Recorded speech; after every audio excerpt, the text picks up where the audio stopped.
Assalamualaikum students, welcome back to my YouTube channel. I hope you are doing well. आज M A political science part 1 में book 2 मुसलमानों के सियासी अफकार व अदारे, उनमें एक बहुत ही इंपॉर्टेंट क्वेश्चन है इस बुक में, इस्लाम में शूरी का किरदार बयान कर, जो कि 2020 में ये सवाल आया हुआ है और इसके अलावा भी काफ़ी दफ़ा रिपीट हो चुका है। बहुत इंपॉर्टेंट क्वेश्चन है।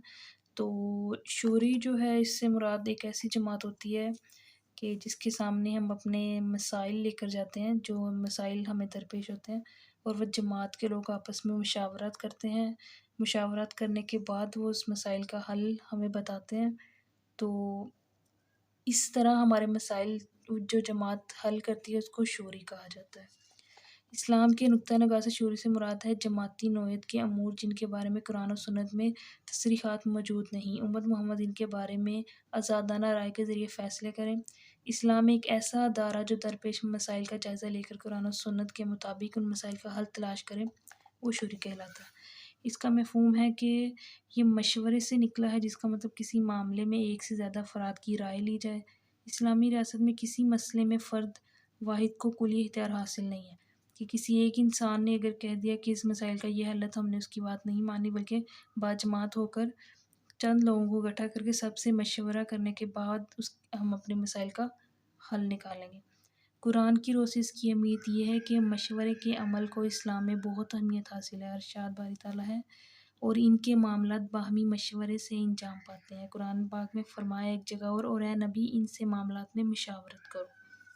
हदीस की रोशनी इसकी अहमियत है कि हज़रत मोहम्मद सल्लल्लाहु अलैहि वसल्लम ने अपने तमाम काम सहाबा के मशवरे से करते थे कि अपना कोई भी काम वो छोटे से छोटा काम भी होता था तो वो सहाबा के साथ मशावरत करते थे, उसके बाद उस काम को सारे अंजाम देते थे। आप सल्लल्लाहु अलैहि वसल्लम का फरमान है, जिस कौम ने बाहमी मशवरा किया इस कौम ने फलाह पाई। जो शख्स किसी काम का इरादा करे और बाहमी मशवरे के बाद इस काम को अंजाम देने या ना देने के बारे में फ़ैसला करे तो अल्लाह ताला की तरफ से यकीनन हदायत पाएगा। शूरी की ज़रूरत, इस्लाम जो है वो कामयाब ज़िंदगी गुजारने का एक मुकम्मल लाका अमल है। इस्लाम के बुनियादी असूल अल्लाह ताला ने अपनी आखिरी किताब में कुरान मजीद में फरमा दिए हैं, और इनकी तशरीह हज़रत मोहम्मद सल्लल्लाहु अलैहि वसल्लम के कौल से, उनकी ज़िंदगी से हमें मिलती है, जो उन्होंने अपनी कुरान पाक में उन्होंने अपनी ज़िंदगी में हमें अमली तौर पर नमूना पेश किया है, जिससे हम फ़ायदा उठाते हैं। और कुरान पाक में जो हदायत दी गई है उन पर अमल करने में हमें आसानी होती है। शूरी और मौजूदा मतलब आज की मॉडर्न एज दौर जदीद में शूरी का क्या किरदार है। साइंस, टेक्नोलॉजी, कंप्यूटर ने हद से ज़्यादा तरक्की तो कर ली है, लेकिन अब भी सिर्फ वही निज़ाम बाकी रह गए हैं जो असली तकाज़ों की तकमील मुकम्मल तस्कीन का सामान पहुँचाए। अब एक मुमलकत इस्लामिया चंद अफराद की सही अमल का वक़्त नहीं, बल्कि मसाइल में उम्मत वाहिदा, उम्मत इब्राहीमी, जमात कौम मुसल्लिम ऐसे तसव्वुरात को हकीकत का रूप दिया जाए, और ये अवाम की हुकूमती कामों में शिरकत और मुशावरत के बगैर नामुमकिन है। मतलब ये है कि हुकूमत में या रियासत में अगर कोई दरपेश मसाइल है तो उन कामों में अवाम का मशवरा ज़रूर लिया जाए।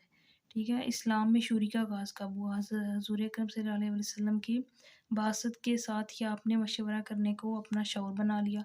छोटे बड़े मामले में सहाबा किराम से मशवरा करते थे। हज़रत अली का फरमान है कि अन हज़रत ने दरियाफ्त है कि किसी मामले में अगर कुरान और सुन्नत में कोई हुक्म ना हो तो मेरी उम्मत के लोगों से मशवरा करो और किसी एक शख्स की राय पर फैसला ना करो।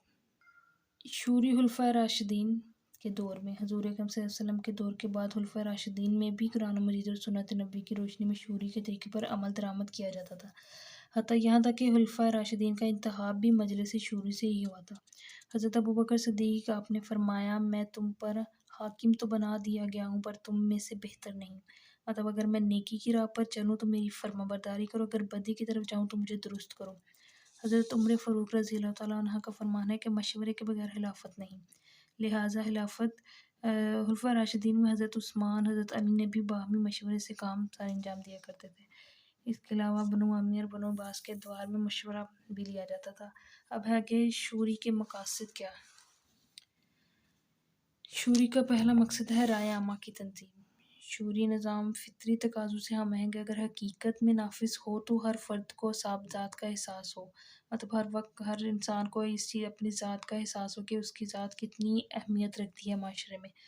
یہ احساس کہ حکومتی معاملات میں اس کی رائے بھی اہمیت رکھتی ہے، اس کے اندر حب الوطنی کا جذبہ پیدا ہوتا ہے۔ اثابت رائے ہے حکومتی رہنمائی، مطلب جن معاشرے میں شعوری نظام مضبوط ہوتا ہے وہاں حکومتی عوامی خواہشات پر مبنی صحیح فیصلے کرتی ہیں۔ مشورے کے افراد حکومت کو اپنی مشکلات سے آگاہ کر سکتے ہیں، ظلم و جبر کے خلاف آواز بلند کی جا سکتی ہے، وغیرہ وغیرہ۔ عصری ماحول سے مطابقت، مشورے کا مقصد مسلمانوں کے اندر علم ضرورت کے مطابق اجتماعی سطح پر عصری ماحول سے مطابقت پیدا کرنا ہے۔ ٹھیک ہے، مطلب کہ ماحول میں کیا مسائل درپیش ہیں ان کا جائزہ لے کر ان کا حل تلاش کرنا۔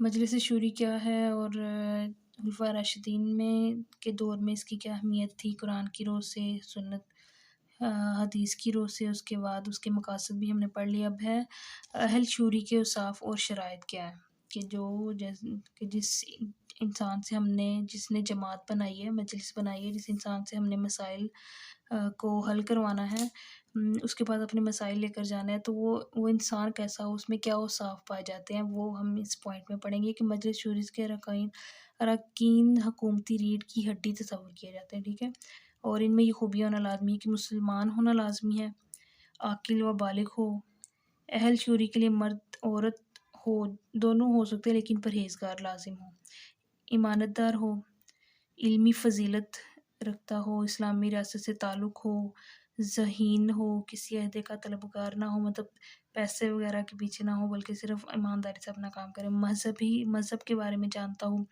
کہ اگر تنقید پر عبور حاصل نہ ہو، کہ اگر کوئی کچھ کہہ دے تو اس کا یہ ہے کہ وہ اسے کوئی مسئلہ نہیں ہونا چاہیے۔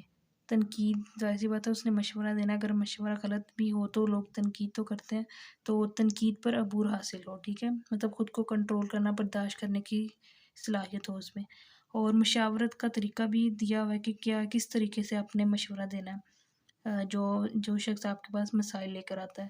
تو مشاورت کے لیے کچھ قوانین موجود ہیں۔ مشاورت کے لیے اہل فرد سے مشورہ لیا جائے، مشورہ لینے والا معاملہ کھول کر سامنے رکھے، مشیر جو ہے وہ مشورہ دینے میں جلدی نہ کرے، تمام مشوروں کا تقابل کر کے صحیح مشورے پر عمل کیا جائے، مشورہ بعد میں اگر غلط ہو تو مشیر کو جو ہے وہ لعن طعن نہیں کی جانی، اس پر تنقید نہ کی جائے، خلوص نیت کا خیال رکھا جائے، مطلب سچے دل سے پوری ایمانداری سے کام کیا جائے، مشورے میں بحث و مباحثہ سے پرہیز کیا جائے، مشورہ دینے والا پہلے معاملے پر غور فکر کرے گا، اس کے بعد جو ہے وہ ٹھنڈے دماغ سے سوچے گا اور اس کے بعد مشورہ دے گا، اور کسی کی بات جو ہے وہ سننی ہے اور اس کے مشورے کا مذاق نہیں اڑانا۔ ٹھیک ہے، یہ تھی مشاورت کا طریقہ اور اس کا ادب۔ پہلے ہے شخص کے اوصاف، مجلس شوری جو جماعت میں جو لوگ ہیں ان کے اوصاف کیا ہے اور شرائط کیا تھی، یہ ساری کہ مسلمان ہو، ایمانت دار ہو، کسی عہدے کا طلبگار نہ ہو، ٹھیک ہے، اور اس کے بعد یہ کہ مشورہ جو لینے والا دینے والے کے دونوں طریقہ کار جو ہیں وہ اس میں لکھے ہوئے ہیں۔ آئی ہوپ کہ یہ کوشچن آپ کے لیے ہیلپ فل ہوگا، اور یہ بہت امپورٹنٹ کوشچن ہے، کافی دفعہ پیپر میں ریپیٹ ہوا ہے۔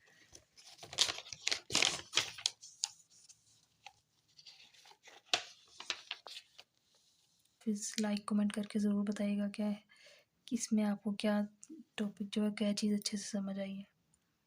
Thanks for watching.